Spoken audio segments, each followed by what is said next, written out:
Welcome to Luke 21 Radio, a broadcast explaining biblical prophecy in the tradition of St. Augustine.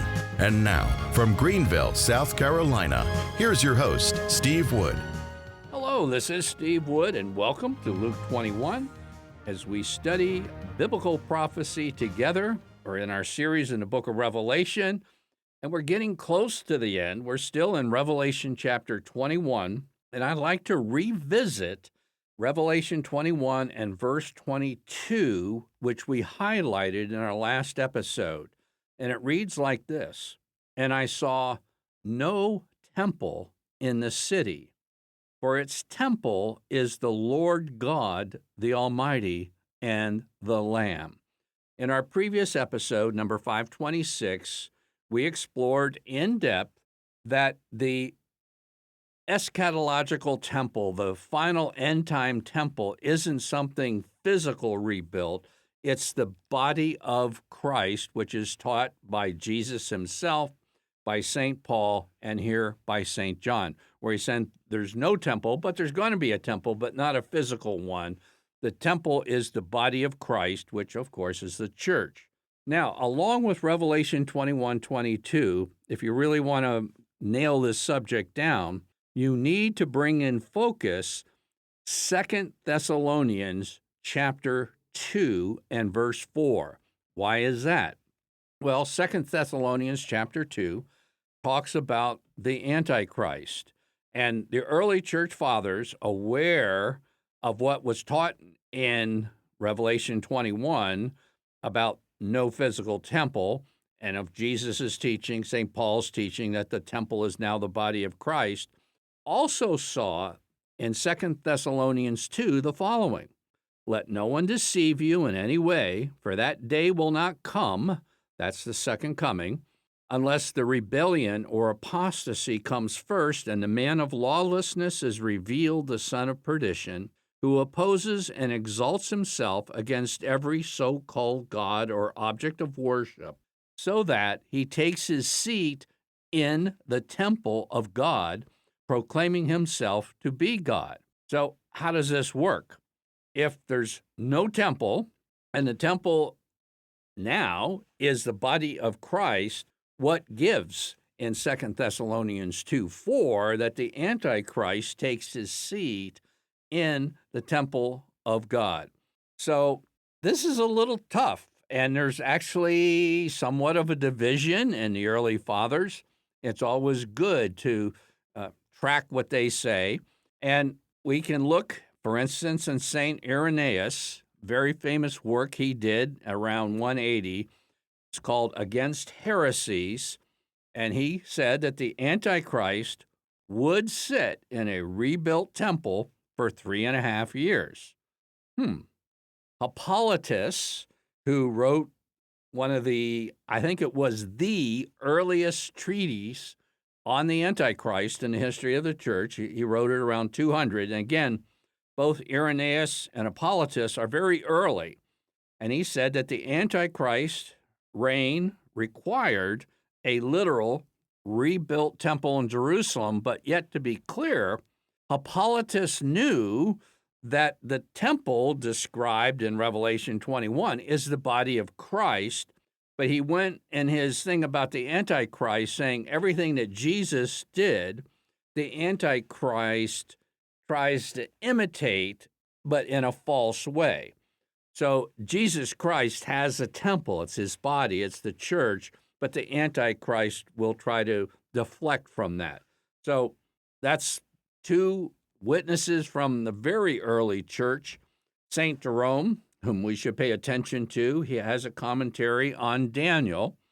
And when Daniel talks about the abomination of desolation in the temple, he says, "The temple shall be rebuilt during 3.5 years within the final week being the final 7 years of the Great Tribulation." So I just gave you a very good sampling of yes, yes, yes, there will be a rebuilt temple. Now, how does all of this square, saying there will be no temple, and then he's going to take his seat in the temple of God? Now, there are those who said no to this. And outstanding probably in the history of the Catholic Church. And I would say what I would call traditional Protestantism. There's so much dispensational rapture in any moment in Protestant circles today that a lot of people might assume, well, this is the historic, traditional Catholic view of biblical prophecy, and it's not the case at all. That theory, the dispensational rapture in any moment theory, is about 150 years old, give or take. But Martin Luther, Calvin generally followed the pattern of St. Augustine. St. Augustine also made his mark clear in the history of the Catholic Church, particularly in the City of God, Book 20. When I say Book 20, it's not a book, it's just a chapter. Chapter 20 is a great outline in the City of God regarding eschatology. And St. Augustine, he said there's some uncertainty exactly what will happen, but he says the Antichrist will be sitting in the church and not a rebuilt Jewish structure. Now, kind of bring it up to date, and I'll be going backwards in time a little bit too, but a man who I have great respect for is Dr. Gregory Beale. You've heard me say I think he has the best commentary in the book of Revelation, but for most of you, I would say do not go out and buy it. It's about 1,000 pages long, and it's very detailed, using original languages and all that type of thing. But in a nice way, Dr. Beale, and by the way, Dr. Beale follows St. Augustine too. So, when it comes to prophecy, everybody thinks now it's, Catholics versus Protestants, and that's not necessarily the case. There's many very level-headed Protestants who follow the basic outline of St. Augustine, just like the Catholic Church does. So anyhow, Dr. Beale has a commentary on 1st and 2nd Thessalonians, and the good news is it's much, much easier to read than his commentary in the book of Revelation. So he comments on this question, and he would be following St. Augustine and not the great early fathers that I just mentioned to you, Irenaeus, Hippolytus, and Jerome. He says in his commentary on 1st and 2nd Thessalonians that the end-time opponent, that's the Antichrist, will bring about a large-scale compromise of faith amongst God's people. And that's what we call the apostasy, or when I read to you from the Revised Standard Version, it says, unless the rebellion comes first. And the Greek word almost looks like apostasy in English, and it means like falling away from. And so the very word for apostasy has an indication that you have to be a believer in Christ to fall away from Christ. It's not talking about some pagan or ultimate wicked person who never knew Christ, never believed in Christ. They can't commit apostasy. It's those who are with Christ fall away. And he goes on to say, the covenant community is the place where the falling away takes place that St. Paul is talking about in 2 Thessalonians chapter 2. Now, here we get to the rub, and this is where it's really great to have a scholar that pays very close attention to how words are used in the New Testament. And Dr. Beale says, God's temple, remember 2 Thessalonians says that he takes his seat in God's temple. He says God's temple is found in 9 other times in the New Testament outside of 2 Thessalonians. So this is good. We're looking not how we might understand the temple, the Antichrist sitting in the temple, but how that temple of God is used in the New Testament. And he says it almost always refers either to Christ or the church. And this is exactly what our previous episode dealt with in depth. Not once in Paul does it refer to a literal temple in Israel of the past or the future. And there's many American evangelicals who believe in the rapture at any moment, dispensationalism, as well as Jews living as I speak in Israel, are preparing and hoping for the building of a third physical temple in Israel. And when the dispensationalists say, oh, the Antichrist is going to sit in a temple. He's going to need a temple. And it says temple of God. And Beale says this is never used of a physical temple, past or future, with one exception in the New Testament. It's Matthew 26:61. And Jesus refers to it destroying the physical temple of God. That was the Old Testament. That was destroyed, Old Testament temple.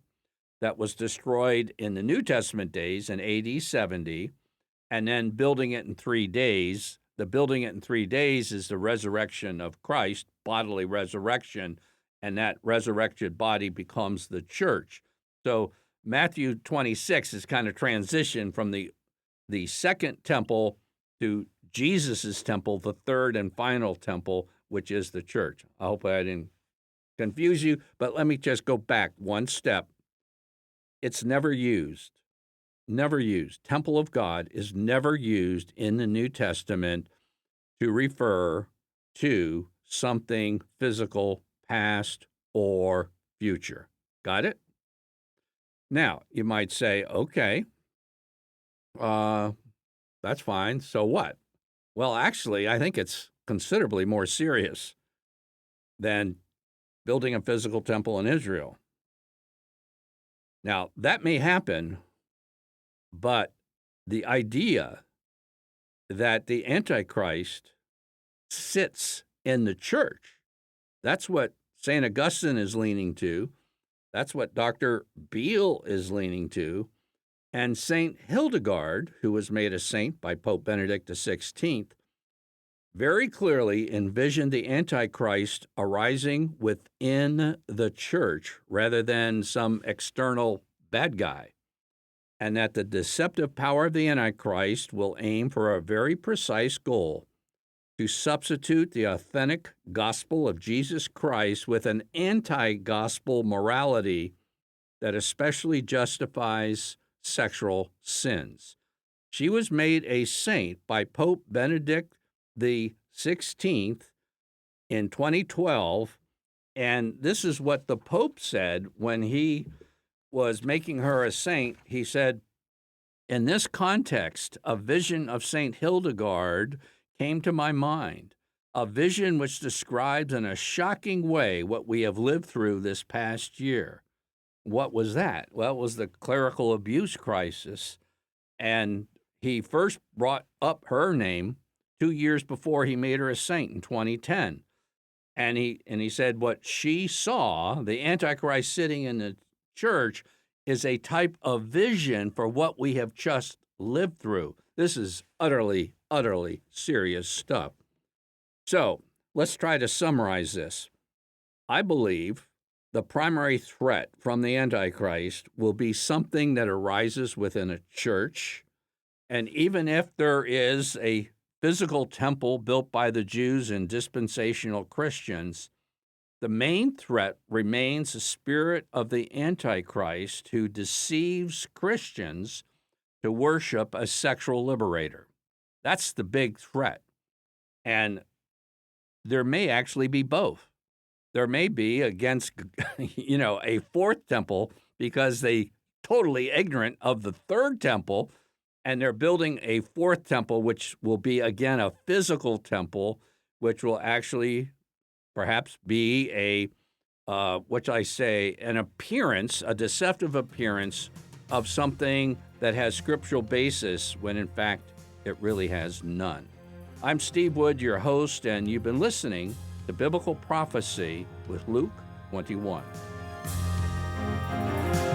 Luke 21 is a radio outreach of Family Life Center International. To learn more about biblical prophecy, visit us online at luke21.com.